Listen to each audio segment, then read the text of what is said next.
নমস্কার প্রিয় দর্শক বন্ধু। ভারতের প্রধানমন্ত্রী মাননীয় নরেন্দ্র মোদী মহাশয় একটি নতুন প্রকল্প নিয়ে এসেছেন, যে প্রকল্পটির নাম দেওয়া হয়েছে পিএম রাহাত প্রকল্প বা পিএম রাহাত স্কিম।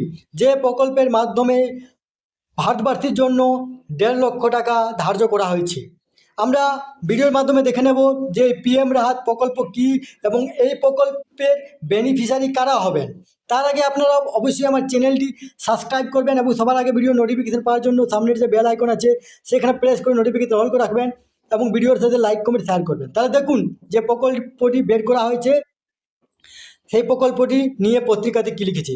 কেন্দ্র সরকার পিএম রাহাত নামে একটি সর্বভারতীয় প্রকল্প চালু করেছে, যার উদ্দেশ্য সড়ক দুর্ঘটনায় আহত ব্যক্তিদের নগদবিহীন চিকিৎসা নিশ্চিত করা এবং আর্থিক কারণে যাতে জীবন রক্ষাকারী চিকিৎসায় বিলম্ব না হয় তা সুনিশ্চিত করা।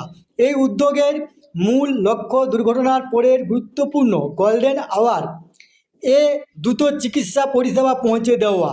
কারণ প্রথম 1 ঘন্টায় সঠিক চিকিৎসা মিললে মৃত্যু হার উল্লেখযোগ্যভাবে কমানো সম্ভব।